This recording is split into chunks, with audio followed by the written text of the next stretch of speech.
Welcome to mega debate. నా పేరు Rahim. BRS party రజతోత్సవ సభ జరిగినప్పటి నుంచి బీఆర్ఎస్ పార్టీలో అనేక రకమైనటువంటి ఆరోపణలు, మార్పులు. ఒక రకంగా చెప్పాలంటే తెలంగాణలో బీఆర్ఎస్ పార్టీ ప్రతిపక్ష పాత్ర పోషించే దానికంటే కూడా కుటుంబంలో జరిగేటువంటి పరిణామాలతోనే ఈ దాదాపుగా ఈ 2-3 నెలల నుంచి దీంతోనే సరిపెట్టుకుందా అని అన్నట్టు వాతావరణం కనిపిస్తూ ఉంది. ఎందుకంటే రజతోత్సవ సభ జరిగిన తర్వాత బీఆర్ఎస్ ఎమ్మెల్సీ కవిత లేఖ విడుదల అంటే లీక్ కావటం విషయం కానివ్వండి, అప్పటి నుండి ఆ లేఖలో రాసినటువంటి మాటలు అలా రాజకీయంగా బీఆర్ఎస్ పార్టీ తెలంగాణలో అనేక మార్పులు, చేర్పులు, సీనియర్ నాయకుల అలకబోనటాలు ఇవన్నీ జరుగుతున్న క్రమంలో మధ్యలో కొంచెం వాతావరణం ఓకే సద్గుముడిగింది అనుకున్న తరుణంలో మళ్ళీ వెంటనే కాళేశ్వరం టాపిక్ మీద ఏదైతే పీసీ ఘోష్ కమిటీ గతంలో ఉన్నటువంటి మాజీ సీఎంని కమిషన్ విచారణకు పిలపడం కానివ్వండి, అప్పటి నుంచి అనేక పరిణామాలు జరుగుతూ ఉన్నాయి. ఈ క్రమంలో బీఆర్ఎస్ ఎమ్మెల్సీ కవిత వ్యాఖ్యలు నానదేవుడు నాన్న చుట్టూ దయ్యాలు ఉన్నాయి అన్న కాడి నుంచి మొత్తం ఒక్కసారిగా బీఆర్ఎస్ పార్టీలో ఏదో జరుగుతుంది, ఇంటి పోరు అనేటువంటి విషయం బయటపడింది. అప్పటి నుంచి అలా చిలికి గాలివనై చివరికి ఎట్టకేలకు బీఆర్ఎస్ ఎమ్మెల్సీ కవితను పార్టీ నుండి సస్పెండ్ చేయడం వరకు జరిగింది.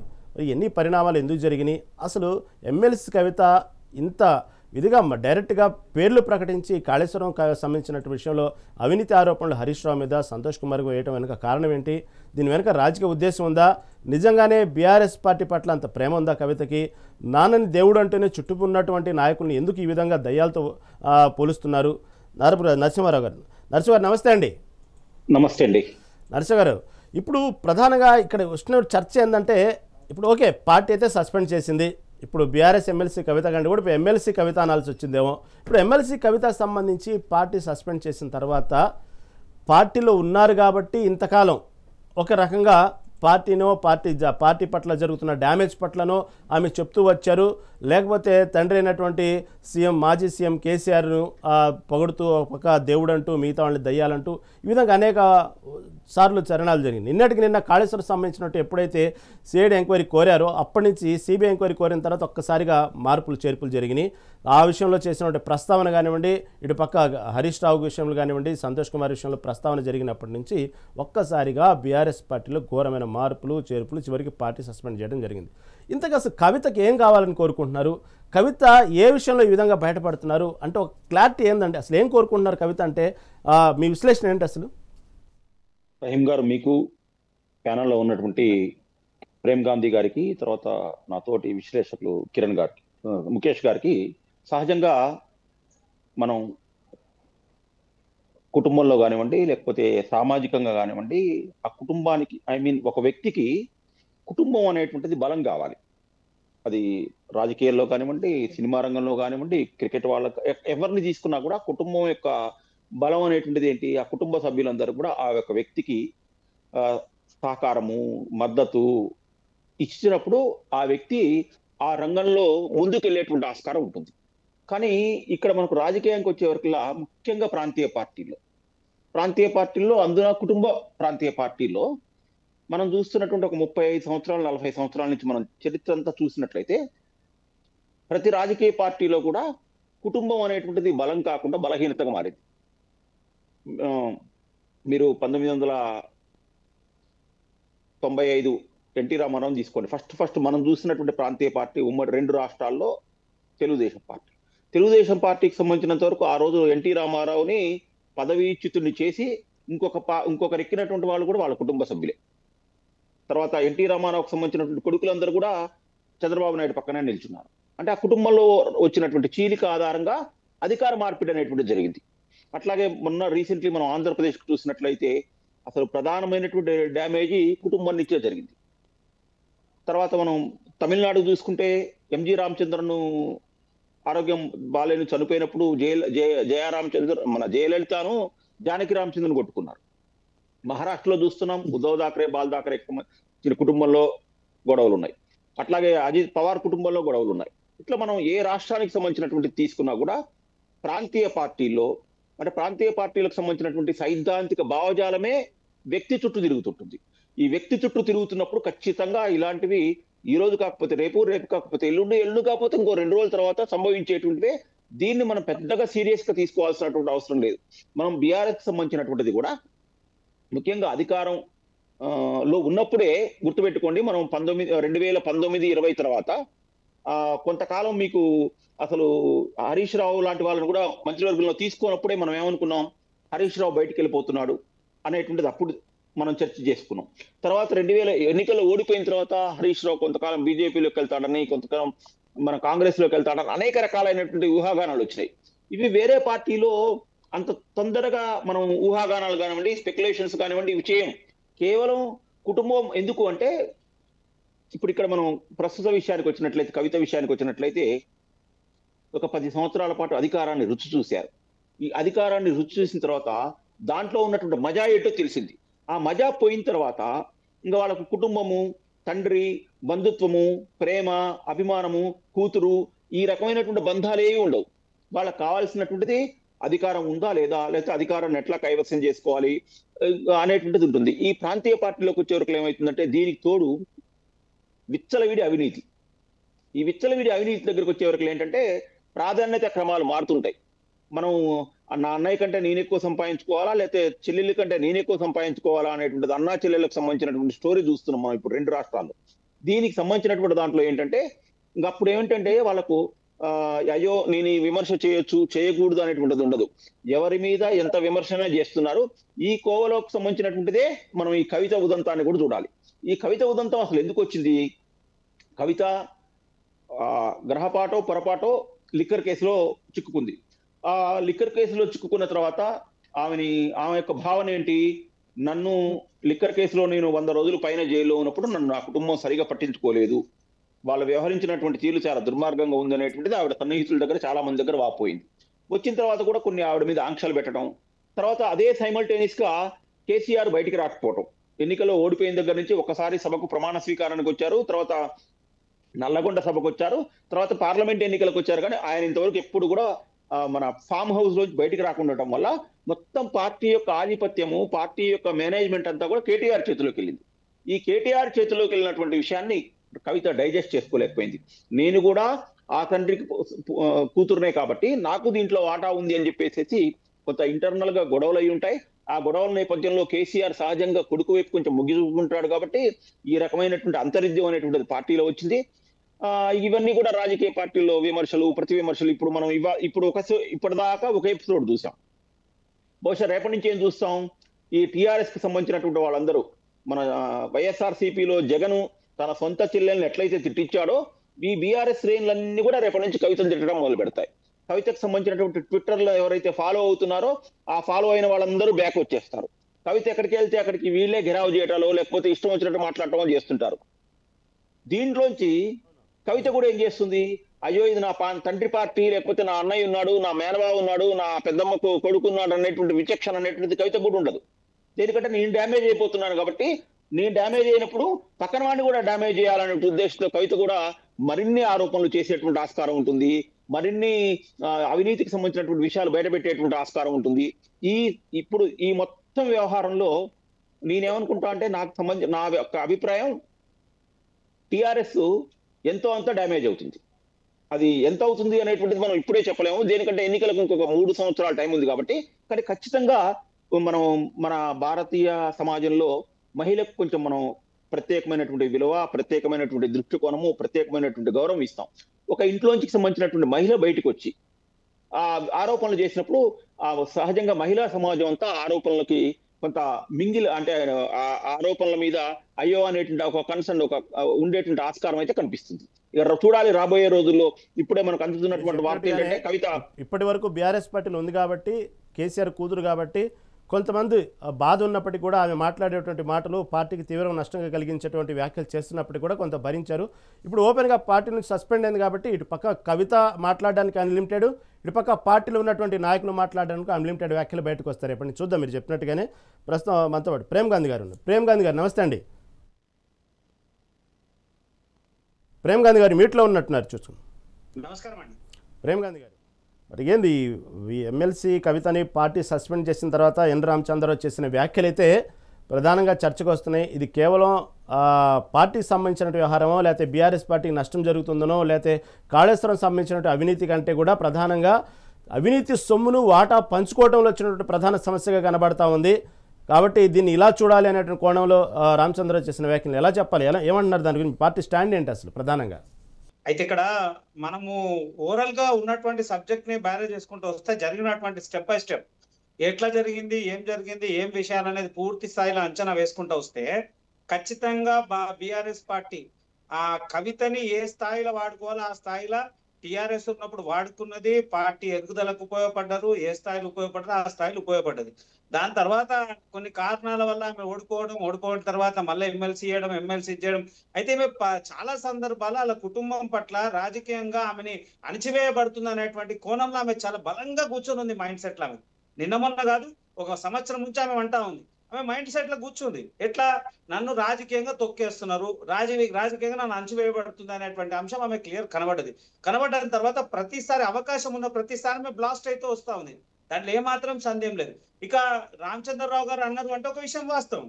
ఇవాళ ఇన్ని రోజులు మేము అవినీతి చేయాలి అన్నటువంటి బీఆర్ఎస్ పార్టీ నాయకులు ఇలా కవిత గారే ఆమె క్లియర్ గా చెప్పడం జరిగింది, అవినీతి జరిగింది, అవినీతి మరక మా నాన్నకి హరీష్ రావు తలిగిస్తున్నాడు, సంతోష్ రావు తలిగిస్తున్నాడు, వాళ్ళ వల్లనే మా నాన్న మీద అవినీతి మరక వచ్చింది అనేటువంటి అంశం ఆమె క్లియర్ గా చెప్తుంది. అంటే మనకు ఓవరాల్ గా అర్థమైనటువంటి సబ్జెక్ట్ ఏంది, అవినీతి జరిగేది కవితకు కూడా తెలుసు. టీవీనే ఇప్పుడు రేపు సిబిఐ కంపల్సరీ చెప్పాలి, ఆ ఉన్నటువంటి డీటెయిల్స్ అన్ని ఇవ్వాలి, కేంద్ర ప్రభుత్వం పూర్తి స్థాయి విచారణకు ఈమె కూడా సహకరించాలి. ఇక వీళ్ళ కుటుంబంలో ఉన్నటువంటి సమస్యలు అది పార్టీకి చుట్టుకొని మెడకు చుట్టుకొని ఏ స్థాయికి వచ్చిందంటే ఇలా నువ్వెంత నేనంత అనే స్థాయికి వచ్చేసింది. ఇక్కడ మనకు క్లియర్ గా అర్థమైతా ఉంది. కేటీఆర్ మొదటి నుంచి అంటే గత సంవత్సరంలో ఈ సంవత్సరంలో ఉన్నటువంటి మార్పులు మీరు మొత్తం గమనిస్తుంటే కేటీఆర్ ఖచ్చితంగా మెల్లమెల్లగా పూర్తిని పార్టీని హస్తగతం చేసుకుంటూ గతంలో కేసీఆర్ తర్వాత హరీష్ రావు తప్ప ఇంకెవరు పేరులే. అంటే టాప్ కేసీఆర్ తర్వాత రెండో పేరు ఏదో నిలబడ్డదంటే హరీష్ రావు విన్నాడు. రాను హరీష్ రావు పరిస్థితి ఎక్కడ పోయిందంటే 1, 2, 3, 4 పోయింది. అంటే దాని తర్వాత కేటీఆర్ హరీష్ రావు తర్వాత కేసీఆర్ తర్వాత కేటీఆర్ నిలబడ్డది, కేటీఆర్ తర్వాత కవిత అయినాడు, కవిత తర్వాత హరీష్ రావు పోయినండే.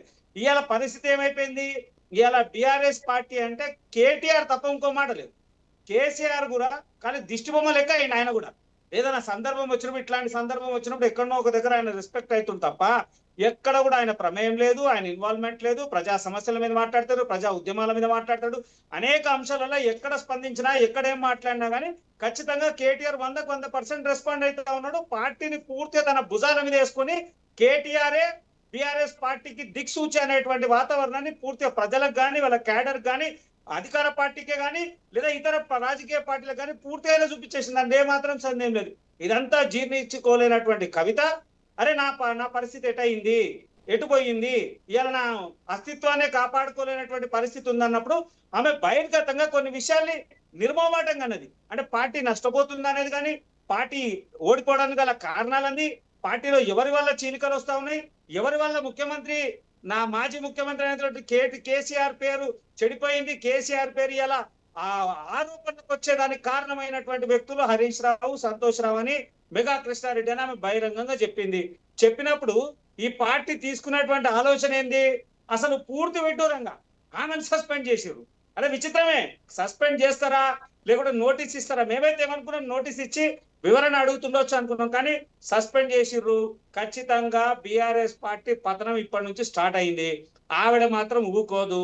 ఖచ్చితంగా నేను చెప్తా ఉన్నా, 2002, 2003, 2009, 2006లో నేను ప్రత్యేకంగా ఆమెను చాలా సార్లు సందర్భాల్లో పర్సనల్ గా కలిసిన. నేను ఒక సందర్భం నేను 2009లో నేను ఢిల్లీ వెళ్ళినప్పుడు ఫ్లైట్ లో ఆమె వెంబడి జర్నీ చేసినప్పుడే చూసిన ఆమె ఎంత బలంగా పనిచేస్తుందంటే తెలంగాణ ఉద్యమం విషయం గురించి చాలా నికార్సుగా మాట్లాడుతుంది.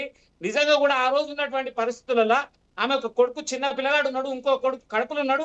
అప్పుడు కూడా ఆమె మాట్లాడినటువంటి విధానము, ఆమె తెలంగాణ పట్ల, సంస్కృతి పట్ల, వాళ్ళ తండ్రి పట్ల, బీఆర్ఎస్ అప్పుడున్న టీఆర్ఎస్ పట్ల మాట్లాడిన విధానము, ఆ రోజు ఆమె తీసుకున్నటువంటి నిర్ణయాలు, ఆ రోజు ఆమె కాళ్ళకి బల్బం కట్టుకొని తిరిగి సరే ఏదో కొంత టిఆర్ఎస్ కి, పాత టిఆర్ఎస్ కి, కొత్త బిఆర్ఎస్ కి కొంత ఆమె ప్రాణం పోసింది ఆ రోజుల్లో. ఇవాళ అదంతా మళ్ళా రిఫ్లెక్ట్ అయిపోయి ఖచ్చితంగా ఎవరిని వదలదు. ఆ సందర్భం వచ్చినప్పుడు కేటీఆర్ ని వదలదు, కేసీఆర్ ని కూడా వదలకపోవచ్చు. చూడాలి మళ్ళీ ఏం జరుగుతుంది, ఏం సంగతి. ఒకటైతే వాస్తవం, ఇవాళ అనేక కుటుంబ పార్టీలు ఈ రోజు కాకపోయినా రేపు ప్రమాదం అనేటువంటి సందర్భాలు చాలా సార్లు విన్నాం. మళ్ళొక్కసారి కళ్ళారా చూస్తా ఉన్నాము. ఇంకో పార్టీగా అనుభవిస్తుందా, ఇదే పార్టీలో అనేక మంది చీలికలు వస్తాయా, ఇదే పార్టీల నుంచి కొత్త వాళ్ళు పోతారా, కొత్త వాళ్ళ ద్వారా పార్టీ నిర్మాణం అవుతుందా, లేదా దీని వెనుక కేసీఆర్ ఆలోచన ఏముంది అనేది కూడా చూడాల్సిన అవసరం ఉంది. భారతీయ జనతా పార్టీ ఒకటే చెప్తా ఉన్నాము, అవినీతి జరిగింది అన్నాము. ఇలా సాక్షాత్తు మాజీ ముఖ్యమంత్రి అయినటువంటి కేసీఆర్ బిడ్డ కవితనే అవినీతి జరిగింది, హరీష్ రావే అవినీతి చేసిండు, సంతోష్ రావే అవినీతి చేసిండని క్లియర్ గా చెప్తుంది. ఇప్పుడైనా ప్రభుత్వము, రాష్ట్ర ప్రభుత్వం ఖచ్చితంగా దీని మీద సీరియస్ గా ఇంకో అడిగేసి వాళ్ళ ఎప్పుడో ఈమెనే పార్టీ చేయాల్సినటువంటి అవసరం ఉంది. చేస్తారా, వాళ్ళ చేయి దులుపుకుంటారా చూడాలి. భారతీయ జనతా పార్టీ మాత్రం ఖచ్చితంగా అవినీతికి పాల్పడ్డ అధికారులను వదిలే ప్రసక్తి లేదు. అవినీతికి పడ్డ ప్రతి రాజకీయ నాయకుడిని, అది కేసీఆర్ అయినా కేటీఆర్ అయినా వదిలే ప్రసక్తి లేదు. Okay okay okay Prem Gandhi గారు, ఏంటి ఒక్కసారిగా మీ పార్టీకి, బీజేపీ పార్టీకి ఒక్కసారి కవిత మీద ప్రేమ పుట్టుకొచ్చింది అర్థం కావట్లేదు నాకు. ఎందుకంటే ధర్మపురి అరవింద్ పదే పదే ప్రశ్నిస్తూ ఉంటారు. ఒక్కసారిగా ఏంది ప్రేమ పుట్టడం వెనక అసలు ఏంది ఆంతర్యం ఏంటి? ఒక్కసారిగా తెగ పొగడేస్తున్నారు. కొంపదీసి అప్పుడు కవిత జైల్లో ఉన్నప్పుడు జరిగినటువంటి ఏదైతే షరతులు అవన్నీ ఉన్నాయో అవన్నీ మరి కొలిక్కి వచ్చినాయా ఏంది? నాకు డౌట్ వస్తుంది. అంతేనా ప్రేమ్ గాంధీ గారు, జరిగినాయా చర్చలు మీ పార్టీలో ఏమైనా వస్తుందా కవిత? నేను ఏం చెప్పాలి, వాస్తవాలు ఉన్న విషయం మాట్లాడిన వారే అలా చెప్తుంది అంటాం కదా. ప్రేమ అంశం ఆమె పార్టీలో వాళ్ళే చెప్తున్నారు. దాంట్లో మేము చెప్తున్న విషయాన్ని సందేహం జరిగినటువంటి అదే ఒక్కసారిగా మీరు వెనకేసుకొస్తుంటే ఏదో నాకు ఒకసారిగా డౌట్ వచ్చింది, కొంపదీసి పార్టీలో ఏమైనా చేరే అవకాశాలు ఉందని. సరే మాట్లాడుతున్న దాని గురించి శ్యామల గారు, ముఖేష్ శ్యామల గారు, రాజకీయ విశ్లేషకులు, నమస్తే అండి. నమస్తే అండి శ్యామల గారు. టోటల్ ఓవరాల్గా చూసుకుంటే ఓకే, వీళ్ళంతా మనం ఇప్పుడు వరకు మాట్లాడుకున్న విశ్లేషణలు ఒక ఎత్తు అయితే, ప్రధానంగా చూసుకుంటే ఇక్కడ కవితను పార్టీలో సముచిత స్థానం దొరకలేదు అంటే అధికారం కావాలనేటువంటి అధికార దాహమా, లేకపోతే నిజంగానే కాళేశ్వరం పట్ల అవినీతి జరిగింది కాబట్టి సీఎం కేసీఆర్ అంటే నాన్నగారు కాబట్టి ఆయనకి అవినీతి మరక అంటుతుందా అన్నటువంటి కోపమా, లేకపోతే చివరికి అసలు పార్టీ ఉంటే ఎంత పోతే ఎంత అనేంత ద్వేషంగా మాట్లాడిన సందర్భం, దీన్ని ఎలా చూడాలి? దీన్ని వాస్తవంగా పార్టీ జరుగుతున్న నష్టం పట్ల ఆమె యొక్క ప్రవర్తన అనుకోవాలా, లేకపోతే కావలసిన సముచిత స్థానం చూడటం ఎంత వెయిట్ చేసినా ఆమెకు పార్టీలో సముచిత స్థానం దొరకలేదన్న ఆక్రోశం అనుకోవాలి, ఎలా చూడాలి దీన్ని? ముఖ్యంగా ఈ ఎపిసోడ్ అంతా చూసుకుంటే కవితని సస్పెన్షన్ అనేది, నేను ఆ లేఖలో ఒక పదం చదివిన, తక్షణమే సస్పెండ్ చేస్తా ఉన్నామని. బట్ మే నుంచి చేయాల్సింది ఒక 5 నెలలు అనవసరంగా లేట్ చేసిరేమో అనిపిస్తున్నది. 4-5 నెలలు ఆమె చేస్తున్నటువంటి లీకులు కానీ, ఆమె చేస్తున్నటువంటి డ్రామాలు ఏవైతే ఉన్నాయో, అంటే పార్టీ అనేది ఒక క్రమశిక్షణ నిజంగా ఉన్నట్లయితే కింది స్థాయి కార్యకర్త నుంచి ఎమ్మెల్యే కానీ, మంత్రి కానీ, ఎవరిపైన కూడా అదే రకమైనటువంటి క్రమశిక్షణ చర్యలు ఉండాలి. కానీ ఒకరికి ఒక రకంగా చేయడం అనేది తప్పు. కేవలం బిడ్డ అనే అర్హతతో ఇన్ని రోజులు డ్రాగ్ చేయడం కూడా సమాజం జీర్ణించుకోలేకపోతా ఉన్నది. ఇంకొకటి ఏంది అని అంటే, కవిత గారికి కేసీఆర్ బిడ్డగా తప్ప ఆమెకు ఉన్నటువంటి ప్రత్యేకమైనటువంటి అర్హతలు ఏంది అనేది ఆమె ఆలోచించుకోవాలి. First of all BRS party కానీ, ఎస్పెషల్లీ కేసీఆర్ గారు, ఆమె ఎంపీ అయితందుకైనా ఎమ్మెల్సీ అయితందుకైనా పార్టీ కారణం కేసీఆర్ గారు కారణం.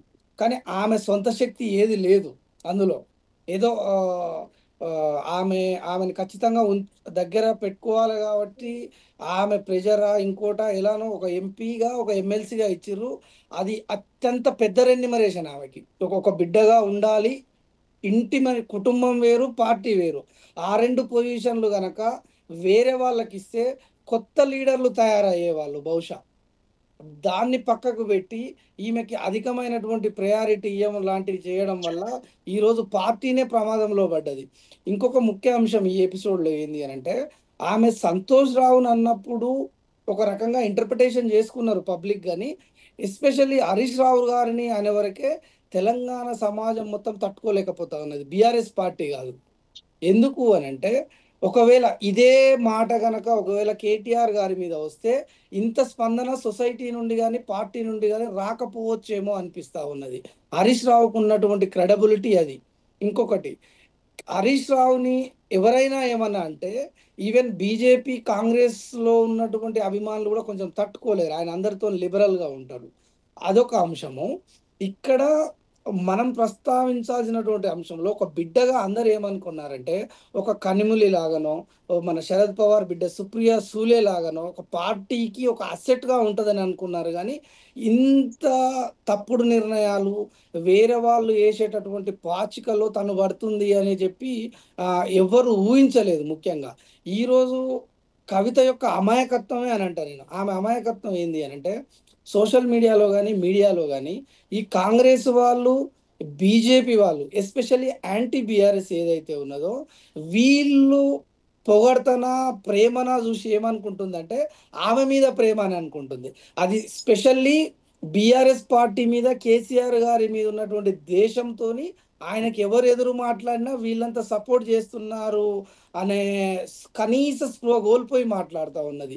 ఇప్పుడు బహుశా నాకు ఇప్పటివరకు ఉన్న ఇన్ఫర్మేషన్ ప్రకారం రేపు ఎమ్మెల్సీగా రాజీనామా చేస్తది అని అంటున్నారు. తర్వాత ఆమె ఎవరు? ఆ జాగృతి ఆఫీస్‌లో మనం ఇంతకుముందు గాని గత కొన్ని రోజులుగా విజువల్స్ చూస్తే సమాజానికి తెలియనటువంటి వ్యక్తులు మాత్రమే అక్కడ ప్రత్యక్షమైతున్నారు. వాళ్ళు కేవలం రాజకీయ కూలీలుగానే కనబడుతున్నారు గానీ, ఆమె గూడా ఒక దొరసానిలాగా ప్రవర్తిస్తున్నది తప్ప, ఆమె ఒక పార్టీని నడిపేటటువంటి క్రెడిబిలిటీ గానీ, ఆమె ముందున్నటువంటి ఒక ఐడియాలజీ గానీ ఏం లేదు. ఒక పార్టీని నడపాలంటే ఒక సిద్ధాంతం ఉండాలి ముందుగా. ఒక బీజేపీ పార్టీ ఉన్నది. దానికి ఒక సిద్ధాంతం ఉంది. జాతీయవాద సిద్ధాంతం. కాంగ్రెస్ పార్టీ ఉన్నది. అది ఒక కోర్ వాల్యూస్‌తోని నడుస్తా ఉన్నది. బీఆర్ఎస్ పార్టీ ఉంది. దానికి ఒక ప్రాంతీయ అస్తిత్వం ఉంది. ఈమె ఏం చెప్పుకొని ప్రజల్లోకి పోతది? ఆమె ఇప్పుడు ఏందంటే కొత్తగా ఎత్తుకున్నది ఒక పొలిటికల్ వాక్యూమ్ క్రియేట్ అయింది తెలంగాణలో. బీసీ వాదం. బీసీ వాదం ఎత్తుకోవడానికి ఆమె ఎవరు? ఆమె స్వయాన ఒక వెలమ కుటుంబము. అసలు ఎవరన్నా అది చేస్తారా? ఇంకొక అంశం ఏంది అనంటే, గత 2 దఫాలుగా అధికారంలో బీఆర్ఎస్ పార్టీ ఉంటే, ఆమె ద్వారా బీసీలకు చేసినటువంటి న్యాయం ఏంది? ఆమె వల్ల ఎమ్మెల్యేలుగా ఎన్నికైన వాళ్ళు ఎవరన్నా ఉన్నారా? కార్పొరేషన్‌గా ఎన్నికైనటువంటి వాళ్ళు ఎవరన్నా ఉన్నారా? అసలు ఈమె వల్ల రాజకీయ లబ్ధి పొందినటువంటి బీసీలు ఎవరన్నా ఉన్నారా? అనేది మొదటి ప్రశ్న. ఆమె యునైటెడ్ పూలే ఫ్రంట్ అనే పేరు మీద చిన్నగా ఆ ఉద్యమాన్ని హైజాక్ చేయాలని చూస్తా ఉన్నది. ఆ ఉద్యమానికి ఆ యునైటెడ్ పూలే ఫ్రంట్‌కు అందులో ఉన్నటువంటి భాగస్వాములుగా ఉన్నటువంటి కొంతమంది వ్యక్తుల్లో మెజారిటీ భాగం ఆమె పంచన ఉన్నటువంటి, ఆమె బినామీలుగా ఉన్నటువంటి వెలవలను మాత్రమే పెట్టుకుంది తప్ప బీసీలకు అక్కడ లేదు. కానీ ఇప్పుడు బీసీ నినాదంతోని ముందుకొస్తే శ్యామల గారు మీరు చెప్పింది వాస్తవంగా ఎమ్మెల్సీ కవిత పట్ల పార్టీకి వచ్చినటువంటి నష్టం ఏమీ లేదు. ఆమె పార్టీని ప్రభావితం చేసే పెద్ద వ్యక్తి ఏం కాదు. ఆమె పార్టీకి ఎటువంటి ప్రయోజనం లేదు ఆమె వల్ల అని మీరు చెప్తున్నట్టు వ్యాఖ్యలను బట్టి చూస్తే, గతంలో ఆమె మద్యం స్కాములు ఇరుక్కొని జైలు పాలైనప్పుడు పార్టీకి తీవ్రమైనటువంటి నష్టం జరిగింది. ఆమె పట్ల పార్టీకి అదేంది ఇదేంది అన్నారు కదా. మళ్ళీ ఆమె అంతగా ప్రభావితం చూపని వ్యక్తి జైల్లో వెళ్ళినప్పుడు ఏ పార్టీలు మీరు చెప్పినటువంటి వ్యాఖ్యలు అప్పుడు ఎలా మాట్లాడారు? మళ్ళీ ఇప్పుడు పార్టీ సస్పెండ్ చేసిన తర్వాత ఆమె పెద్ద పోయినా ఒరిగేదేం లేదు అంటున్నారు. అప్పుడు ఆ ఇంపార్టెన్స్ ఉందేంది, ఇప్పుడు లేనిదేంది? ఎప్పుడైనా మీకు అపోజిట్‌గా ఉన్నటువంటి పార్టీలు ప్రతి అంశంలో వాళ్ళకు చేకూరేటటువంటి రాజకీయ లబ్ధి గురించి ఆలోచిస్తారు గానీ, నీ బాగోగులు ఎప్పుడు ఆలోచించరు వాళ్ళు. ఆమెకున్నటువంటి ఆ అమాయకత్వం అదే. ఇప్పుడు కాంగ్రెసోళ్ళు పొగిడినా, బీజేపీవోళ్ళు పొగిడినా ఆమె ఏమనుకుంటుందంటే, నాకు సొసైటీలో ఇంత క్రేజ్ ఉంది అని అనుకుంటున్నది. అది క్రేజ్ గాదు, ఆమె వెర్రితనం అది. ఆమెకి ఇంత నిజంగా పొలిటికల్ నాలెడ్జ్ గనక ఉండి ఉంటే, ఆమె తీసుకునేటటువంటి సరే పార్టీ సస్పెండ్ చేసింది. ఆమె పార్టీ పెడతదా? ఇంకోటి పెడతదా? తర్వాత ముచ్చట. ఆమెకి ఎక్కడ ఏ ప్లాట్‌ఫార్మ్ లేక ఒక బీసీ వాదాన్ని పట్టుకొని ఎదగాలని చూస్తున్నది చూడండి. అది అత్యంత అమాయకత్వం. మన బీసీ రిజర్వేషన్‌లకు సంబంధించి ఆమె ఇందిరా పార్క్ దగ్గర ఒక సభ పెడితే అంత పెయిడ్ ఆర్టిస్ట్‌లే అండి. 100, 200, 500 కూలీలు తప్ప ఆమె కోసం వచ్చిన వాళ్ళు ఎవరు లేరు. దానికి తోడు ఆమె అప్పుడు సభ పెట్టినప్పుడే ఆమె ఇట్లా సైడ్ లైన్ అయినప్పుడే బీఆర్ఎస్ పార్టీ కట్ చేయాల్సి ఉండే. క్రమశిక్షణా చర్యలు అంటే సస్పెన్షన్ కాకుండా ఒక రకమైనటువంటి గాడిలో పెట్టే ప్రయత్నమో ఇంకోటో చేయాల్సి ఉండే కానీ it is too late to take the decision. ఇంకొకటి మీరు ఇంతకుముందు పెద్దలు మాట్లాడుతూ ప్రాంతీయ పార్టీలలో వ్యక్తి కేంద్రంగా రాజకీయాలు జరుగుతాయి అన్నారు. 100% అది కరెక్ట్. కానీ ఇక్కడ బీఆర్ఎస్ పార్టీకి ఉన్నటువంటి అతిపెద్ద తప్పిదం ఏంది అని అంటే, బ్రాడర్ ప్రాస్పెక్ట్లో ఒక టీడీపీ పార్టీ ఉంది. అది ఒక ప్రాంతీయ పార్టీనే, తెలుగు రాష్ట్రాలకు సంబంధించినటువంటి పార్టీ అనుకుందాం. టీడీపీ పార్టీ ఎప్పుడైనా కొత్త నాయకులను తయారు చేస్తూ ఉంటుంది. మొన్న ఎలక్షన్లో కూడా నేను అనుకుంటాను 20 నుంచి దాదాపు 30 మంది కొత్త యంగ్ టర్క్స్ అసలు కొత్త రాజకీయాల్లోకి తీసుకొచ్చి ఎమ్మెల్యేలుగా అది చేసింది. బీఆర్ఎస్ పార్టీ చేసినటువంటి అతిపెద్ద తప్పిదాలలో ఫస్ట్ టర్మ్ కానీ సెకండ్ టర్మ్ కానీ ఇంకా డిజాస్టర్గా కాంగ్రెస్ నుంచి అరువు వచ్చిన వాళ్ళని, బీజేపీ నుంచి అరువు వచ్చిన వాళ్ళని ఒక ఆశ్రమ పార్టీగా తయారు కావడం వల్ల ఒక సొంత పార్టీలో లీడర్లను ఎస్టాబ్లిష్ చేసుకోలేక ఆ కుటుంబం చుట్టే ఆ వ్యవహారాలు తిప్పడం అనేది ఈరోజు పెద్ద డిజాస్టర్ అయింది. గత 2 సంవత్సరాలుగా అధికారం లేకపోయినప్పటికీ వాళ్ళ ఫోకస్ అంతా పార్టీని గ్రౌండ్ లెవెల్లో స్ట్రెంథెన్ చేయడానికి ఉపయోగించకుండా అనవసరంగా సోషల్ మీడియా మీద ఎక్కువ ఫోకస్ పెట్టడము, చిన్న అంశాన్ని కూడా దాన్ని పెద్దగా చేసి చూపిస్తూ ఒక తొందరపడి ఒక కోయిల ముందే కూసింది అన్నట్టుగా, అంటే ప్రజలు ఉద్యమాలు చేస్తూ ఉన్నప్పుడు దానికి ప్రతిపక్షాలు నాయకత్వం వహించడం ఒక రకమైనటువంటి లాజిక్ పాలిటిక్స్లో. అది చేయకుండా వీళ్ళు కొంచెం ఓవర్గా రియాక్ట్ అవ్వడు, వీళ్ళకు ఉన్నటువంటి స్ట్రెంగ్త్ని మీకు ఒక టైం గ్యాప్ వచ్చినప్పుడు ఈ పార్టీ స్ట్రెంగ్త్ను పెంచుకోకుండా మీరు అన్నెసెసరీ అంశాలలో ఎవరు పార్టీ మారుతా ఉన్నారు, వాళ్ళని ఎట్లా కాపాడుకోవాలి, ఒకవేళ వాళ్ళు కాంగ్రెస్ పార్టీ కనుక ఏమైనా వీక్ అయితే అందులో నుంచి ఎక్కడి నుంచి లాక్కోవాలి, అంటే ఎంతసేపు ఉన్నా ఈ గోపీలను గోడ మీద పిల్లల మీదనే వాళ్ళ మీదనే ఆధారపడి పార్టీ నడపడం అనేది ఈ రోజు అత్యంత ప్రమాదకరంగా బీఆర్ఎస్ పార్టీకి మారింది. ఇప్పటికైనా దాని నుంచి బయటపడి పార్టీని కన్స్ట్రక్ట్ చేసుకోవడంలో కొంచెం ఫోకస్ చేస్తే బాగుంటుంది. కవిత లాస్ అనేది అసలు లాసే కాదు, అసలు పార్టీకి ఏం కాదు అని నేను అనుకుంటా ఉన్నాను. ఓకే, మాట్లాడదాం. ఓకే, మనతో పాటు రామ్మూర్తి గారు, బీఆర్ఎస్ సీనియర్ నాయకులు ఉన్నారు. రామ్మూర్తి గారు నమస్తే అండి. నమస్తే అండి, చెప్పండి. రామ్మూర్తి గారు, టోటల్గా పదే ప్రస్తావించుకున్నప్పటికీ టోటల్గా ఎమ్మెల్సీ కవిత సస్పెండ్ అవ్వడం అనేది జరిగింది. ఇందాక విశ్లేషకులు చెప్పినట్టుగా దాదాపుగా ఒక 5-6 నెలలు అనవసరంగా వృధా చేశారా, పార్టీని ఇంకా డ్యామేజ్ చేసుకున్నారా? ఎప్పుడైతే పార్టీ రథోత్సవ కార్యక్రమాల తర్వాత ఆమె లెటర్ ఎప్పుడైతే లీక్ అయిందో అప్పుడే ఆ లీక్ గురించి చేసినటువంటి ఘాటు వ్యాఖ్యలు, ఇటు పక్క లెటరు లీక్ అవ్వడం పట్ల చేసిన వ్యాఖ్యలు కానివ్వండి, జైల్లో ఉన్నప్పుడు జరిగినటువంటి బీజేపీ పార్టీతో జరిగిన మంతనాలు కానివ్వండి, బీజేపీ పార్టీతో ఎందుకు కలపాలి అనేటువంటి తహతహలాడుతున్నారు నాయకులు, ఎందుకు ఇంత తొందరపడుతున్నారు అని చేసిన వ్యాఖ్యలు కానివ్వండి, ఆయన చుట్టూ దయాలున్నాయన్నట్టు వ్యాఖ్యలు కానివ్వండి, చాలా ఘాటైన వ్యాఖ్యలు ఉన్నాయి. లెటర్ మొత్తం సారాంశం ఇప్పుడు అంతా వివరించుకుంటే ఆ సమయంలోనే కేసీఆర్ మౌనంగా ఉండకుండా యాక్షన్ తీసుకుంటే బాగుండేది అని అనిపిస్తుందా మీ పార్టీకి? సుదీర్ఘంగా అయితే మా పార్టీ ప్రస్థానం 2001 జలదృశ్యం నుంచి ఏదైతే 2025 ఎలకతుర్తి జనదృశ్యం వరకు ఏ విధంగా ఒక ప్రస్థానం మా కొనసాగిద్దన్నది జనాల ముందున్నది. ఈ రోజు కూడా మేము తీసుకున్న నిర్ణయం జనం తీసుకోమన్న నిర్ణయమే. జనంలో ఏం నడుస్తున్నది, కవితక్క మీద ఏ విధమైన చర్య తీసుకోవాలని జనాలు వాస్తవంగా సామాన్య జనాలు కోరుకుంటున్నారు. ఎందుకంటే బీఆర్ఎస్ పార్టీ కాపాడుకోవాలని జనాలు కోరుకుంటున్నారు.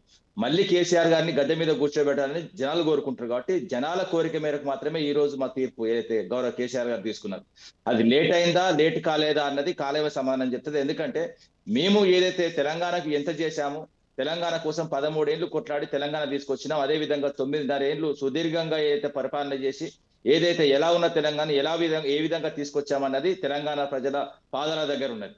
అంతే తప్ప మేము ఏం మాట్లాడినా కూడా మాకు వాస్తవంగా మా జవాబుదారి జనాలే అండి, మాకు ఎవరు కాదు. మాకు హైకమాండ్ అన్నది వాస్తవంగా జనాలు తప్ప, తెలంగాణ జనాలు తప్ప ఇంకొవరు లేరు. ఇక ప్రేమ్ గాంధీ అన్న మాట్లాడుతూ కవితక్క మీద ఎంత ప్రేమ వెలకబోస్తున్నాడు అంటే, మొన్నటిదాకా లిక్కర్ రాని అని మస్తు సార్లు విన్నాను డిబేట్ లో.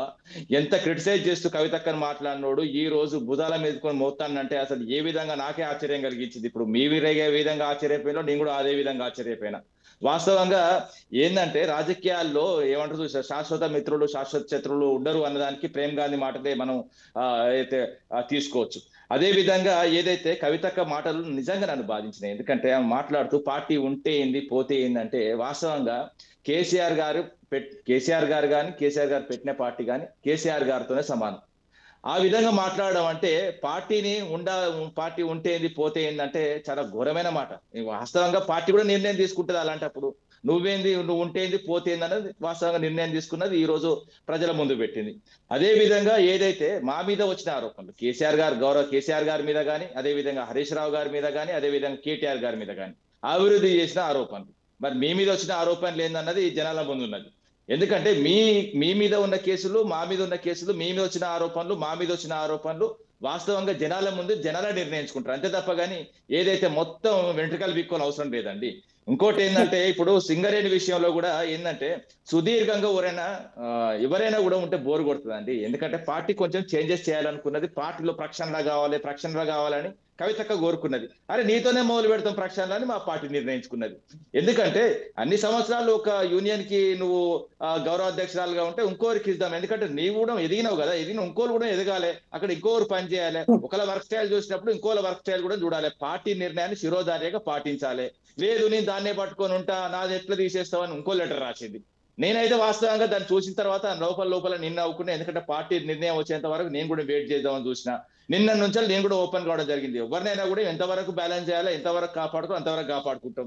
కానీ ఒకటి కట్టబద్దలైనప్పుడు ఏదైతే ఉద్వేగానికి లోనై, ఎందుకంటే ఆమెకి అన్యాయం జరిగింది నన్ను తొక్కేసిళ్ళు అంటే నీకు పదవి రాకుండా చేసిల్లా, నిన్ను ఎంపీ చేస్తేమి, ఇంకోసారి మళ్ళీ సీట్ ఇస్తేమి, మళ్ళీ నువ్వు ఓడిపోతేవి, దాని తర్వాత ఓడిపోయిన తర్వాత బాధలో ఉండొద్దు నా బిడ్డ అని తీసుకుపోయి మళ్ళీ ఎమ్మెల్సీ చేస్తేమి, పార్టీ హక్కున పెట్టుకునే నువ్వు ఎక్కడ తిరిగితే ఎక్కడికి ఏదైతే మా సోదరులు అందరూ వచ్చే, అదే విధంగా నీ ఏ కార్యక్రమం చేసినా మా సోదరులు అందరూ ఎవరుండే, వాళ్ళకు నువ్వేం చేసినావు అన్నది కూడా చూసుకుంటే చాలా అంశాలు చాలా విధాలుగా ఉన్నాయి. హైదర్ అనే వ్యక్తి కూడా చనిపోతే నువ్వు ఏం చేసినావు, చెక్కిచ్చి వాపసు తీసుకున్న విషయం కూడా చాలా వరకు తెలుసు. ఇవన్నీ బేరే చేసుకుంటే చాలా ఉంటాయండి. సరే ఇప్పుడు మన బిడ్డ అనుకున్న రోజులు మనం అన్ని దాచుకుంటామండి, కానీ మన బిడ్డ మన మీద పోరాటం చేసి అంటే ఓ దిక్కు తండ్రి అంటే నాకు ప్రేమ, తండ్రి మాట దేవదాటినట్టు ఇప్పుడు తండ్రి నిర్ణయం తీసుకున్నాడు, సస్పెండ్ చేసిండు. మరి సస్పెండ్ చేసినట్టు మరి పార్టీ మీద నువ్వు తిరుగుబాటు ఎట్లా చేస్తావు? రేపు నేను ప్రెస్ మీట్ పెడతా కథా కాకంటే ప్రెస్ మీట్ పెట్టి చెప్పు, గౌరవ కేసీఆర్ గారు నిర్ణయం తీసుకున్నారు, ఆ నిర్ణయం ప్రకారం నేను సైలెంట్ గా ఉంటా, నేను ఎలాంటి పార్టీ వ్యతిరేక కార్యక్రమాలు చేయను, మా తండ్రి అన్నా మా పార్టీ అన్నా ఇష్టమని ఒక మెసేజ్ ఇవ్వు. నువ్వు ఆ విధంగా ప్రజల మనను గెలుచుకో అంతే తప్ప కానీ పార్టీ వేరు అదే విధంగా తండ్రి వేరు కాదండి, రెండు ఒకటే. ఏదైతే కవితక్క గారు ఏ విధంగా అయితే కేసీఆర్ గారు పుట్టిందో అదే పార్టీ కూడా కేసీఆర్ గారి మెదల్లోంచి పుట్టింది, అది కూడా ఒక బిడ్డ లాంటిదే. ఆ బిడ్డను కాపాడుకుంటాం. అదే విధంగా తెలంగాణకు సంబంధించిన ఒక ఫాదర్ ఆఫ్ తెలంగాణను ఖచ్చితంగా జనాలు కోరుకుంటున్నారు. మళ్ళీ గద్దె మీద కూర్చోబెట్టాలి, ఖచ్చితంగా గద్దె మీద కూర్చోబెడతాం. అప్పటిదాకా మేము నిద్రపోకుండా పనిచేస్తాం తప్ప ఎలాంటి ఒక్క నిమిషం ఒక లాస్ట్ కంక్లూడ్ చేస్తాను. మిమ్మల్ని అడుగుతున్నా రామూర్తి గారు, మీరు చెప్పిన దాన్ని బట్టి ఒక విషయం మీకు అర్థమవుతుందా?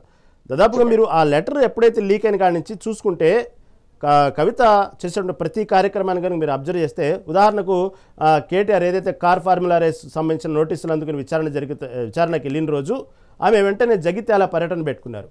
అట కేటీఆర్ సంబంధించిన వాటి విషయమే కానివ్వండి, అంటే సొంతవి కాదు పార్టీకి సంబంధించిన ఏ కార్యక్రమాలు జరుగుతున్న రోజు సేమ్ ప్యానల్గా అదే రోజు కవిత వేరే కార్యక్రమాలు పెట్టుకోవటం మీరు అబ్జర్వ్ చేశారు లేదు?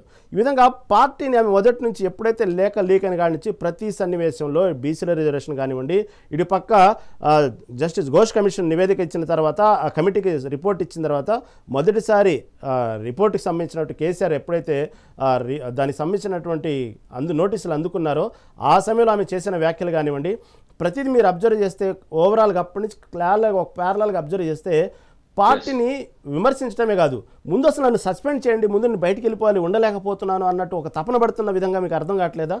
ఆమె ఏదో సొంత నిర్ణయం తీసుకుంది, మీకు అర్థం కావట్లేదు. అక్కడ మీకు చిన్న విషయం చెప్తా, ఎందుకంటే చాలా ఇంపార్టెంట్ విషయము. ఎందుకంటే కవితక్క మొదటి లెటర్ ఏదైతే 25 సంవత్సరాల ఏదైతే మా పార్టీ పుట్టినరోజు సందర్భంగా ఆ లెటర్ ఫస్ట్ వాస్తవంగా కేసీఆర్ గారి నుంచి బయటికి రాలేదండి. వాస్తవం చెప్తున్నా, పరమేశ్వర్ రెడ్డి అని ఒక ఉప్పల్ కార్పొరేటర్ వాళ్ళ హస్బెండ్ ఉంటాడు, ఆయన డిబేట్లలో పాల్గొంటాడు. ఆయన వాస్తవంగా ఒక వారం రోజుల ముందే మీడియాలో బాంబు వెలవడం జరిగింది. మరి దాని గురించి ఎందుకు మాట్లాడుతున్నాడు కవితక్క? ఒక్కసారి ఆయన పేరు తీయలేదు. కావాలంటే దయ్యాలున్నాయి, అసలు దయ్యాలు వాస్తవంగా ఎక్కడున్నాయో తెలుసుకోవాలి కవితక్క.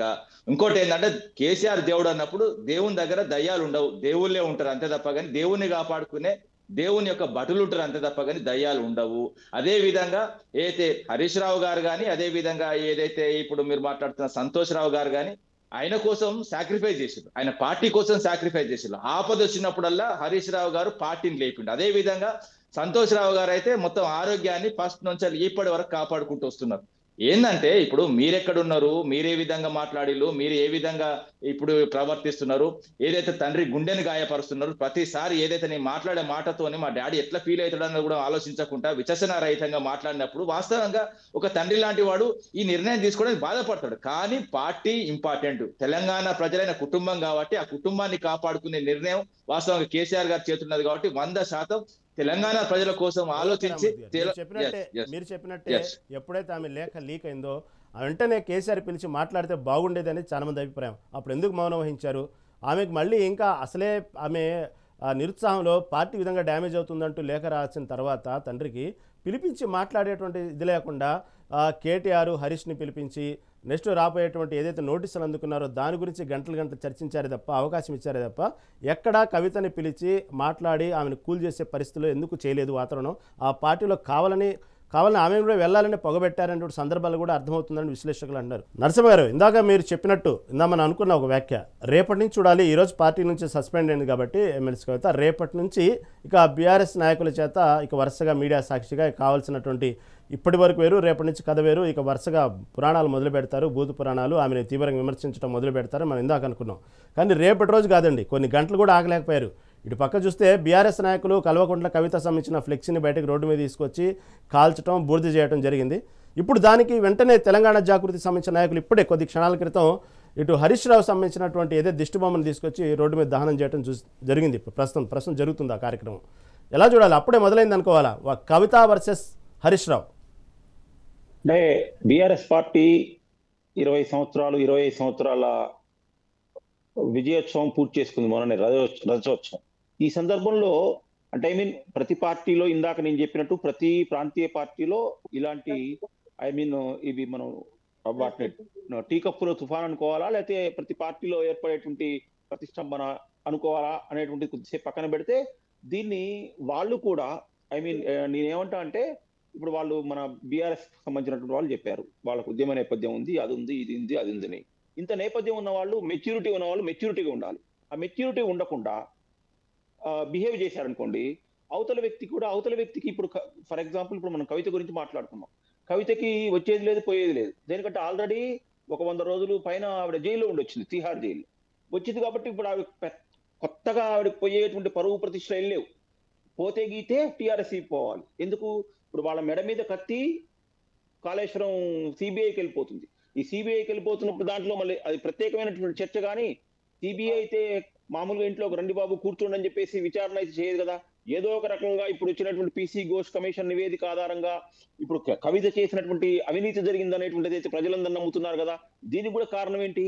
అధికారులు, ఇరిగేషన్ శాఖ అధికారుల ఇళ్లలో సోదాలు చేస్తే కోట్ల రూపాయల పైన డబ్బులు దొరికాయి. ఇవన్నీ ఎక్కడి నుంచి వచ్చాయి?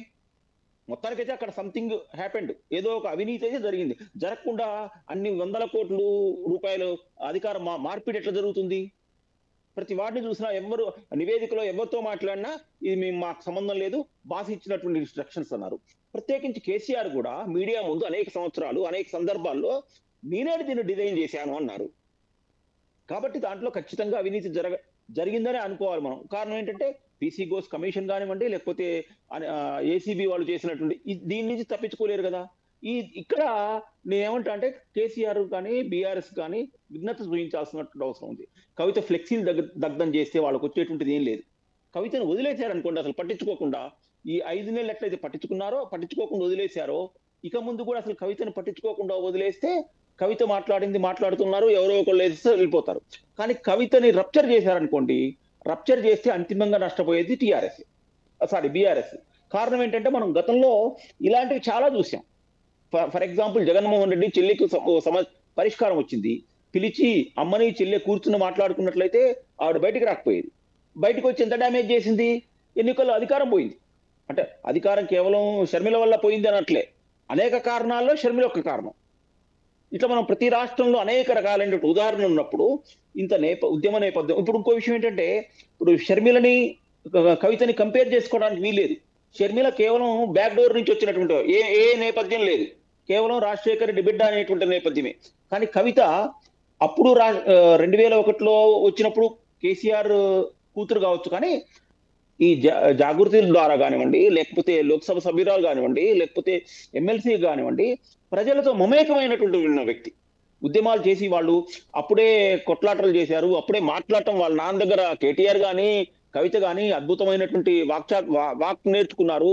ప్రెస్ మీట్ లో ఇంగ్లీష్ మాట్లాడతారు, ఉర్దూ మాట్లాడతారు, హిందీ మాట్లాడతారు. వాళ్ళు అన్ని భాషలు మాట్లాడేటువంటి సమగ్రమైనటువంటి వ్యక్తులు. అనేక విషయాల మీద వాళ్ళ పరిజ్ఞానం, అద్భుతమైనటువంటి పరిజ్ఞానం ఉన్నటువంటి వ్యక్తులు. ఈ మధ్య కాలంలో సమకాలీన రాజకీయాల్లో ఆ వయసులో ఉన్న వాళ్ళు మన తెలుగులో వీళ్ళిద్దరి కిందనే మనం భావించాలి. మిగతా పార్టీల్లోనే, అంటే మిగతా కుటుంబ పార్టీల్లో ఇంత నాలెడ్జ్ ఎవరికి లేదు. కానీ ఇప్పుడు అదేమైంది, అదంతా వచ్చింది చివరికి అటు ఇటు కలిసి టీఆర్ఎస్ కి చుట్టుకుండేటువంటి ఆస్కారం అయితే కనిపిస్తుంది. కాబట్టి కనీసం ఇప్పటి నుంచి అయినా ఆ ఫ్లెక్సీలు తగలబెడితే ఎవరికి ఏమొస్తుంది, వాటి జోలికి పోకుండా ఏం మాట్లాడుకుంటూ అయింది ఏదో అయింది, ఇక నిండా మునిగారు. ఈ నిండా మునిగినప్పుడు చలేందుకు, ఏమైతుందో చూద్దాం అనుకోవాలి. మళ్ళీ ప్రజాక్షేత్రంలోకి కేసీఆర్ బయటికి రావాలి. ఇప్పుడు కనీసం అసెంబ్లీ సమావేశాలు జరుగుతున్నాయి, అసెంబ్లీకి ఎందుకు రారండి? ఒక మనం చట్టసభల్లో ప్రజలు ఆయనకు ఒక గెలిపించి బాధ్యత ఇచ్చినప్పుడు ఆ బాధ్యత ప్రకారం రావాలి కదా, ప్రజలు పోరాటం చేయాలి కదా. ఇప్పుడు ఏమంటున్నారంటే కేటీఆర్ చేస్తున్నాడు. నేను అనేది అదే, కేటీఆర్ చేస్తున్నాడు.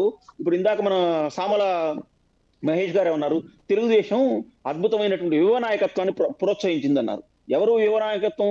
మనం 95 నుంచి చంద్రబాబు నాయుడు పార్టీ అధ్యక్షుడు ఉన్నాడు, ఆయనే ముఖ్యమంత్రి. అధికారం వచ్చినప్పుడు రేపు లోకేష్ అవుతాడు. అదే స్థానంలో ఇంకో బీసీకో, ఇంకో ఎస్సీకో, ఇంకో ఎస్టీకో ఇచ్చి కొత్త వాళ్ళని ఎందుకు తయారు చేయకూడదు? యువ నాయకత్వం అంటే అది కదా. ఆ కుటుంబం నుంచి వచ్చేవాళ్ళు కాదు. ఆ కుటుంబం నుంచి వచ్చినప్పుడు అది కుటుంబ పార్టీ. ఈ మూసలోంచి కేసీఆర్ అనే బయటికి రావాలి. ఇందాకే ఇప్పుడు మన టిఆర్ఎస్ రామూర్తి గారు ఏమన్నారు, మేము కవిత బొగ్గుగానికి సంబంధించినటువంటి యూనియన్ కి సంబంధించినటువంటి అధ్యక్షురాలుగా ఎంతకాలం ఉంటుంది, బోరు కొడుతుంది కాబట్టి అనేటువంటిది. ఆ బోరు కేసీఆర్ కింద వర్తించదు, ఆ బోరు కేటీఆర్ కింద వర్తించదు. కాబట్టి ఇవన్నీ కూడా కుటుంబ పార్టీలో ఈ రకం. ఇప్పుడు బాగున్న రోజులు అక్క బ్రహ్మాండం అక్క అంటారు. ఇప్పుడు మొన్ననే లిక్కర్ కి సంబంధించినటువంటి జరిగింది అనుకోండి, అసలు షోకాజ్ నోటీస్ ఇవ్వాలి, ఆ రోజే సస్పెండ్ చేయాలి. అసలు ఇంత పెద్ద కుంభకోణంలో ఒక కేసీఆర్ లాంటి ఒక మంచి చరిష్మా ఉన్నటువంటి నాయకుడు కూతురు అవినీతి ఆరోపణలో జైలుకి వెళ్తే ఎవరి ప్రతిష్ట? ఎందుకు డ్యామేజ్ జరగలేదు? ఒక్క సీట్ రాలేదు 17 స్థానాలకు. ఎందుకు జరగలేదు? ప్రజలు ఖచ్చితంగా అవినీతిని ఈ రోజు పట్టించుకోకపోయినా రేపైనా పట్టించుకుంటారు. ప్రజలు దేన్నైనా సహిస్తారు, కానీ అవినీతిని అస్సలు సహించరు. అది బహిర్గతమైనటువంటి అవినీతిని. Okay okay okay okay Shyamala గారు, ఇదే పీసీ ఘోష్ కమిటీ, కాళేశ్వరం సంబంధించి పీసీ ఘోష్ కమిటీ విచారణకు రావాలని కేసీఆర్కి చెప్పినప్పుడు, నోటీసులు ఇచ్చినప్పుడు ఓకే అప్పుడు కూడా విమర్శించారు, తన వైఖరిని ప్రదర్శించారు. ఎందుకు కేసీఆర్ లాంటి వ్యక్తిని నోటీసులు ఇచ్చినప్పుడు ఎందుకు పార్టీలో రావాల్సినటువంటి ఫైర్ ఎందుకు రాలేదు అంటూ కవిత విమర్శించడం మనం విన్నాం. కాకపోతే ఎప్పుడైతే కేసుని సిబిఐకి బదలాయించారో, కేంద్ర ప్రభుత్వ సంస్థలకు ఎప్పుడైతే బదలాయించారో, ఎందుకు ఒక్కసారిగా చివరికి పార్టీ ఉంటే ఏంది పోతే ఏంటన్నారు, పార్టీ గురించి ఘోరంగా మాట్లాడారు, డైరెక్ట్గా హరీష్ రావు పేరు ప్రస్తావించారు, సంతోష్ రావు పేరు ప్రస్తావించారు. సిబిఐ అనగానే ఎందుకు అంత ఉలికి పడ్డారు కవిత? దీన్ని ఎలా చూడాలి? చిన్న అంశం అండి, నేను ఒక్క నిమిషం మన ముఖేష్ మాట్లాడే ముందు చిన్న అంశం చెప్తాను. ఎందుకంటే కాళేశ్వర అవినీతి గురించి మాట్లాడండి, అవినీతి సహించరంటే వాస్తవంగా ఎవ్వరు చెప్పలేదండి అవినీతి జరిగిందని. ఇప్పుడు ఏ కమిషన్ కూడా ధృవీకరించలేదు. ఆ కమిషన్ ఏంటంటే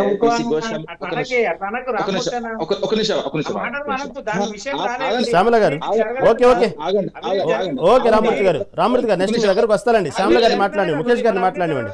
ముఖేష్ గారు వినండి, గాంధీ గారు ఒక్క నిమిషం ఉండండి. రామూర్తి గారు ప్లీజ్ రామూర్తి గారు ఒక నిమిషం మళ్ళీ మీ దగ్గరకు వస్తా. ముఖేష్ గారు చెప్పండి. అయితే ఏదైనా ప్రాజెక్టు మీద, ఎవరైనా అధికారంలో ఉన్నటువంటి పార్టీ మీద ఒక అవినీతి మరకలు వచ్చినప్పుడు, ఒక పార్టీ వ్యక్తిగా, కండువా వేసుకున్నటువంటి వ్యక్తిగా దాన్ని కాదు అనడంలో అదొక న్యాయం ఉన్నది. కానీ వాస్తవంగా ఏంటంటే తెలంగాణలో ఒక నానుడు ఉంటుంది, రాశి మీద కూర్చున్నోడు దోషడు తింటాడు అని చెప్పి. దానికి తోడు పార్టీ మొత్తమేమో అవినీతి చేయలేదని అంటుంది. అటున్నటువంటి బీజేపీ పార్టీ కానీ కాంగ్రెస్ పార్టీ కానీ 1,00,00,000 కోట్ల అవినీతి జరిగిందని అంటా ఉన్నది. వీళ్ళ ఇద్దరి స్టేట్మెంట్స్ కి బూస్ట్ ఇచ్చేటట్టు ఆమె ఆ స్కామ్ ని అడ్మిట్ చేసింది. స్కామ్ చేసింది కేసీఆర్ గారు కాదు, హరీష్ రావు, జోగినపల్లి సంతోష్ రావు అని చెప్పింది. అంటే ఆ confession statement comes from that KCR zone. అది హైయెస్ట్ ఎవిడెన్స్ అయిపోయింది తెలంగాణ పీపుల్ కి. అంటే ఎవరో XYZ నేను మీరు అని అంటే దాన్ని ఎక్కువ అథెంటికేటెడ్ గా తీసుకోరు పబ్లిక్. అంటే ఆమె ఎప్పుడు సస్పెండ్ చేయడం కంటే ముందు నిన్నటి రోజున అడ్మిట్ చేసింది ఆమె. అవినీతి జరిగింది, కానీ అవినీతి మా నాన్న చేయలేదు, మా బావ చేశాడు, మా అన్నో తమ్ముడో ఆయన చేశాడు అని అంటుంది. ఎవరు చేసినా ఇక్కడ నష్టం జరిగింది పార్టీకి, తెలంగాణకి. తెలంగాణ పబ్లిక్ ఆలోచించే విధానం వేరే విధంగా ఉంటుంది. పార్టీ మొత్తం నెత్తిన నోరు కొట్టుకొని వాళ్ళంతా బైక్ ర్యాలీలు ఇంకోటి నిరసన కార్యక్రమాలు చేస్తున్నటువంటి క్రమంలో ఉవ్వెత్తున ఒక ఉద్యమం తీసుకొద్దాం, ఏదో చేద్దాం అనుకున్నటువంటి సందర్భంలో అవినీతి అనే సందర్భం వచ్చినప్పుడు ఏ పార్టీని కానీ ఏ సమాజం కానీ వెనకేసుకొని రాదు. ఒకవేళ అది తెలంగాణ ఇష్యూ అయినప్పుడు మాత్రమే బీఆర్ఎస్ పార్టీకి అండగా ఉండేది తెలంగాణ సమాజం. దీన్ని అంటే కేసీఆర్ని అన్నప్పుడు తెలంగాణ ప్రతిష్టని దెబ్బతీసినట్టే అని అన్నారు.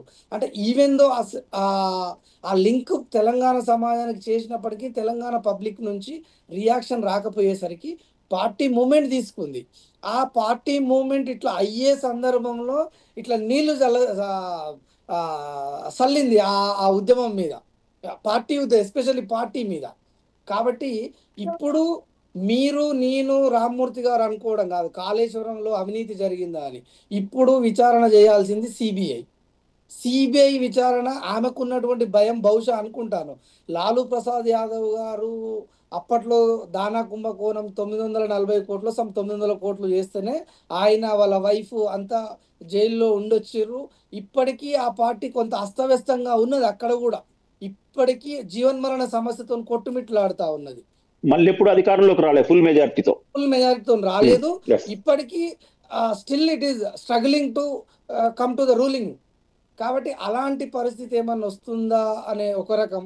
అంటే ఆ కేసు వెనక కేసు ఎప్పుడు ఏ విధంగా సమయం చాలా తక్కువ ఉంది. ప్రేమ్ గాంధీ గారు సీఎం రేవంత్ రెడ్డి సిబిఐ దర్యాప్తు కోరటం వెనక పెద్ద స్కెచ్ ఉందనేటువంటి అభిప్రాయం విశ్లేషకులు వ్యక్తపరుస్తున్నారు. ఎందుకంటే ఈ కేసులో ప్రధాన కాళేశ్వరం సంబంధించిన విషయంలో నోటీసులు అందుకున్న వాళ్ళు ఇప్పుడు మీ పార్టీ నాయకులుగా ఉన్నటువంటి ఈటెల రాజేందర్ కూడా ఉన్నారు. కాబట్టి దీని వెనక ఇప్పుడు కేంద్ర దర్యాప్తు సంస్థలు సిబిఐ ఇవ్వటం వెనక మళ్ళీ దీన్ని సానుకూలంగా ఎక్కడ చిత్తశుద్ధితో వ్యవహరిస్తారా, లేకపోతే ఈటెల రాజేందరు కేంద్ర ప్రభుత్వంలో ఉన్నారు, ఇటు పక్క కేంద్ర సంస్థలకు వెళ్ళింది కాబట్టి దీన్ని ఒక రకంగా కావాలనే 4 రకాలుగా పద్వ్యూహంతోనే సిబిఐ కోరుతున్నారు సీఎం రేవంత్ రెడ్డి అనే వాదన కూడా తెర ముందుకు వస్తుంది. ఈటెల రాజేందర్ మీ పార్టీలో ఉన్నారు, పరిస్థితి గారు వాషింగ్ పౌడర్ నిర్మాయితాడండి. ఎందుకంటే బీజేపీలో ఉన్నాడు, కేంద్ర ప్రభుత్వంలో ఉన్నారు. దేశంలో జరుగుతున్నటువంటి ప్రయర్ టు దట్ ఒకవేళ బీజేపీ బీఆర్ఎస్ పొత్తు అయితే కేసీఆర్ కూడా వాషింగ్ పౌడర్ చూద్దాం. ఓకే ముఖేష్ గారు, ప్రేమ్ గాంధీ గారు కంటిన్యూ చేయండి. ఒకటి సిబిఐకి ఇచ్చింది. సిబిఐ ఎట్టి పరిస్థితుల్లో సిబిఐ వేరు, బీజేపీ వేరు. స్వయం ప్రతిపదినటువంటి సంస్థ, భారత ప్రభుత్వం ఆధీనంలో ఉన్నటువంటి సంస్థ తప్ప కదా. తప్పకుండా ఏ మాత్రం ఇది లేదు. కర్ణాటకకి సంబంధించినటువంటి వ్యక్తి సిబిఐ దర్యాప్తు చేస్తే జైలు పోలేదా? జైలు పోయిన వాళ్ళు బొచ్చడు మంది ఉన్నారు. అట్లేముండదు. రాగానే వాషింగ్ పౌడర్ నిర్మా ఇదేదో అలవాటు అయిపోయింది. ఎక్కడ నిర్మా లేదు, బర్మా లేదు, తీసుకుపోయి లోపలేస్తారు. అవినీతి జరిగిందా ఖచ్చితంగా వస్తుంది, అవన్నీ లేదు, దాంట్లో ఏమాత్రం సందేహం లేదు. అయితే రామ్మూర్తి అన్న నేను 1000కి ఎక్కువ డిబేట్లలో పాల్గొని ఇప్పటి వరకు. బీజేపీ యొక్క సిద్ధాంతం ఏంటంటే మేము గౌరవంగా మాట్లాడతాం. నేను ఎప్పుడు కూడా కవిత గారిని లిక్కర్ రాని అని ఎప్పుడూ సంబోధించలేదు. 1000కి ఎక్కువ డిబేట్లలో పాల్గొన్నా, ఎప్పుడూ సంబోధించలేదు. ఒకటి అవినీతి జరిగిందన్న. ఇంకోటి చాలా సందర్భాల్లో నేను మాట్లాడినప్పుడు ఒకటే చెప్పిన, కేసీఆర్, కేటీఆర్, కవిత, హరీష్ రావు, సంతోష్ రావు మొత్తం కేసీఆర్ కుటుంబం అవినీతి చేస్తున్న సందర్భాలు చాలా సందర్భాలు మాట్లాడాం. ఇలా మేము కవిత శుద్ధపూసనే వండలేము, ఏదో దాంట్లో ఆమె కూడా దొరుకుతుంది. అయితే ఎట్లా దొరికింది, ఏం దొరికినా లిక్కర్ల ముందు ఆమెనే దొరికింది కదా, లిక్కర్లు ఆమెనే దొరికింది కదా. రేపు ఈయన దొరికిండు, ఈ రేస్ లో ఈయన కనబడ్డాడు, సంతోష్ రావు ఇంకో దాంట్లో కనబడతాడు, గ్రీన్ ఇండియా ఛాలెంజ్. ఎవరు ఎలా దొరుకుతారు, ఎట్లా దొరుకుతారో తెలియదు, ఖచ్చితంగా దొరుకుతారు. చాలా సందర్భాల్లో రేవంత్ అవకాశం ఇవ్వండి. లాస్ట్ లైక్ సుదీర్ఘంగా మా టైం లేదు. ఒకటి నేనేమంటున్నా అంటే నేను చిన్న టెక్నికల్ అంశాలు చెప్తా. ఎందుకంటే కాళేశ్వరం మీదనే మేడిగడ్డ ఏదైతే ఎల్ఎన్టీ కంపెనీ కట్టింది, ఇది వాస్తవంగా ఏదైతే మెగా కృష్ణారెడ్డికి సంబంధం లేదు. ఏదైతే మెగా కృష్ణారెడ్డి, హరీష్ రావు, అదే విధంగా సంతోష్ రావు ఏకమైంది అని చెప్తారు. వాస్తవంగా జరిగింది అంటే మెగా కృష్ణారెడ్డి కట్టిన అన్ని సవ్యంగా ఉన్నాయి, ఎక్కడ కూడా ఖరాబ్ కాలేదు. ఓన్లీ ఎల్ఎన్టీ కట్టిన ఒక 2 పిల్లర్లు మాత్రం కుంగిపోయినాయి. అది కూడా వాస్తవంగా 200-300 కోట్లు పెడితే అది రిపేర్ అవుతుంది. అదేవిధంగా 4600 కోట్లకు సంబంధించిన మేడిగడ్డలో 2 పిల్లలు కుంగిపోతే 1,00,000 కోట్లు ఎట్లా తిన్నారన్నది టెక్నికల్ గా నాకు ఇంతవరకు అర్థమవుతలేదు. అదేవిధంగా పీసీ ఘోష్ కమిషన్ కూడా అయితే ఎల్ఎన్టీ కంపెనీ నుంచి ఏదైతే 6,78,00,000 రికవరీ చేయాలని చెప్పింది, అది ఎందుకు చేయాలన్నది, ఏ విధంగా చేయాలన్నది అది కూడా ప్రభుత్వానికి వదిలేసింది. ఇక్కడ మీరు ఈ అంశం చూడండి, కొండందోవి ఎలకను కూడా కాదండి, సిట్ ఎలక కూడా కాదు, ఏం పట్టలేదు వాస్తవంగా. ఇంకోటి పీసీ ఘోష్ కమిషన్ కు 3 కోట్ల నుంచి 4 కోట్లు వాళ్ళ తిండి ఖర్చులు, అదేవిధంగా వాళ్ళ ఫ్లైట్ ఖర్చులు, వాళ్ళు ఉండనీకి, అదేవిధంగా వాళ్ళు ఏదైతే మూగానికి ఏదైతే వెహికల్ ఛార్జీలు ఇవన్నీ కలిపితే 4 కోట్లు. మిగిలింది ఎంత అండి? ఇంకా 2 కోట్లే. ఈ 2 కోట్లతోని కాళేశ్వరంలో ఏదైతే లక్షల కోట్ల అవినీతి అన్నోళ్ళు మరి 6 కోట్ల 78 లక్షల రికవరీ ఎట్లా చేసిందండి? ఏంటంటే వాస్తవం చెప్తున్నా, కవితక్క గారు కూడా సిబిఐ కాదు, అదే విధంగా ఈడీ కాదు, ఏది కాదు. ఆమె ఏదైతే వ్యక్తిగతంగా కొంత ఏదైతే ఇబ్బంది పడదో ఆ ఇబ్బందిని ఆ రకంగా వ్యక్తం చేసింది. ఏంటంటే బట్ట కాల్చి మీదేసింది. కాల్చిన తర్వాత ఏం జరుగుతుంది అన్నది ప్రజలు నిర్ణయిస్తారు. ఇప్పుడు ఏంటంటే టెక్నికల్ గా క్లియర్ గా చెప్పిన, ఎందుకంటే ఇంతకంటే ఇంకేముండదండి వాస్తవంగా చెప్తున్నా. ఇంకా ఏ సిబిఐ వచ్చినా ఏమొచ్చినా, ఇప్పుడు వీళ్ళు 6 కోట్లు అన్నారు, రేపు వాళ్ళు సిబిఐ వస్తే ఇంకొక 7 కోట్లు అంటారు కావచ్చు, అంతే తప్ప ఏదైతే నిర్మాణ సంస్థ దాన్ని కట్టనీకి కూడా రెడీగా ఉన్నది. కానీ ఏంటంటే వాళ్ళకి వీళ్ళకి మధ్యలో గ్యాప్ వచ్చింది కాబట్టి 7వ బ్లాక్ ను తిరిగి నిర్మించుకోవచ్చని ఎన్డీఎస్ఏ క్లియర్ గా చెప్పింది. ఒక కాఫర్ డ్యామ్ నిర్మించుకోని కూడా చెప్పింది. ఏదైతే కింద ఉన్న సేమ్ గోదావరి కింద ఉన్న ఏదైతే పోలవరం పొల్లు సార్లు కొట్టకపోయినా వాళ్ళ 1000 కోట్లు ఖర్చు పెట్టుకొని మొత్తం దాన్ని క్లియర్ గా వాళ్ళు రిపేర్ చేసుకొని వాళ్ళు ముందుకు సాగుతున్నారు. మన దరిద్రునికి ఏమైందో నాకు అర్థమవుతలేదు. ఎందుకంటే జరుగుతాయి ప్రమాదాలు అప్పుడు, డ్యామ్లు అన్నప్పుడు ప్రతి వర్షాకాలం సీపేజ్లు వస్తే దాన్ని ఎండాకాలం రిపేర్ చేయాలి. ఎంత జరిగినా బ్యారేజ్లు అన్నాయి వాస్తవంగా ఒక ప్రకృతికి అడ్డంగా నిలబడ్డప్పుడు చాలా ప్రమాదాలు జరుగుతాయి. ప్రకృతి అంటే అంత చిన్న విషయం కాదండి. గోదావరిలో 200 ఏళ్లకు సంబంధించి ఒక్కసారి రాని వరద ఒక్కసారి వచ్చింది, అయినా కూడా తట్టుకుని నిలబడ్డది. ఇప్పటికి కూడా తట్టుకుని నిలబడ్డది. మొన్న కూడా మోటార్ లాంచ్ చేసి కన్నెపల్లి మొత్తం కాలిపోయింది, కూలిపోయిందని ప్రచారం. ఏంటంటే లబ్ధి చేకూర్చుకున్నారు. ఇప్పుడు కూడా కవితక్క వెనక ఉన్నది వాస్తవంగా మోడీ, ముందు ఉన్నది రేవంత్ రెడ్డి అన్నది ప్రజల ముందుకు ఖచ్చితంగా వస్తుంది. వాస్తవంగా ఏం జరుగుతుందో చూడండి. ఓకే, ఇంతవరకు బాగానే ఉంది. రేపు ఇదే నెలలో స్థానిక సంస్థల ఎన్నికలు రాబోతున్నాయి. దీన్ని ఎలా ఫేస్ చేయబోతున్నారు? ఒక పక్క ఏమో అవినీతి మరక, ఇంకో పక్క ఏమో ఈ కుటుంబ వ్యవహారం, ఇటు పక్క చూస్తేనేమో ఇలాంటి ఇన్ని గొడవల మధ్య ఇప్పుడు కార్యకర్తల్లో జోష్ ఎలా నింపుతారు మీరు? స్థానిక సంస్థల ఎన్నికలు ఎలా ముందుకు వెళ్ళాలనుకుంటున్నారు? రేపటి నుంచి కవిత చేసే వ్యాఖ్యల్ని ఈ రోజుకు ఈ విధంగా కవిత వ్యాఖ్యల్ని విమర్శించడానికే మీరు ప్రధానంగా దీని గురించి ఒక ఇంపార్టెన్స్ ఇస్తున్నప్పుడు రేపు స్థానిక సంస్థల ఎన్నికలు ఏ విధంగా ఫేస్ చేస్తారు? చిన్న విషయం ఆమె చెప్పింది, బీఆర్ఎస్ పార్టీ వేరు, మేము మా కార్యక్రమాలు వేరు అని. చాలా ఇప్పుడు పుట్టినప్పంచెల్లి జాగృతి పుట్టినప్పంచెల్లి వాళ్ళ కార్యక్రమాలు వాళ్ళు చేసుకుంటారు, మా పార్టీ కార్యక్రమం మేము చేసుకుంటాం. మాది బలమైన పార్టీ. వాస్తవంగా మళ్ళీ కేసీఆర్ గారిని గద్దె మీద కూర్చోవడం జనాలు కోరుకుంటున్నారు. జనాలు ఏదైతే కోరుకుంటున్నారో జనాల దగ్గరికి పోయి ఆ నిర్ణయాన్ని ఓటు బ్యాంక్ దాకా తీసుకపోతే మళ్ళీ వాస్తవంగా స్థానిక ఎన్నికలు ఇప్పుడు జరిగినా, రేపు జరిగినా, అసెంబ్లీ ఎన్నికలు జరిగినా, ఎంపీ ఎన్నికలు జరిగినా భారీ మెజార్టీతో మళ్ళా తిరిగి మేము పుంజుకుంటాం. వాస్తవంగా మళ్ళీ ఒక సువర్ణ అధ్యాయాన్ని తెలంగాణలో లిఖిస్తాం. రామ్మూర్తి గారికి, అదేవిధంగా ప్రేమ్ గాంధీ గారికి, నారపరాజు గారికి, ముఖేష్ గారికి ధన్యవాదాలండి. ఇది ఓవరాల్గా ఎమ్మెల్సీ కవిత సస్పెండ్ అవ్వటం వెనక అనేక రాజకీయ కారణాలు ఉన్నప్పటికీ పార్టీని మాత్రం డ్యామేజ్ చేసింది అనేటువంటి ప్రధాన అంశం ఇక్కడ ముందుకు వస్తూ ఉంది. ఎందుకంటే పార్టీలో ముఖ్యమైనటువంటి హరీష్ రావు, అదేవిధంగా సంతోష్ రావు మీద అవినీతి మరక అంటించడంతో పాటు పార్టీ ఉంటే ఎంత పోతే ఎంత అనేటువంటి ధోరణి పట్ల ఇప్పుడు సస్పెండ్ అవ్వడం జరిగింది. ప్రధానంగా వ్యాఖ్యలు పార్టీకి నష్టం చేకూరుస్తున్నాయి. చూడాలి రేపటి నుంచి కవిత వ్యాఖ్యలు ఇంకా ముందు అవినీతి సంబంధించిన నాయకుల పేర్లు కూడా బయట పెడతారంటూ వార్తలు వస్తున్నాయి. అంతేకాకుండా సొంత పార్టీ పెడతారంటే వార్తలు కూడా బయటకు వస్తున్నాయి.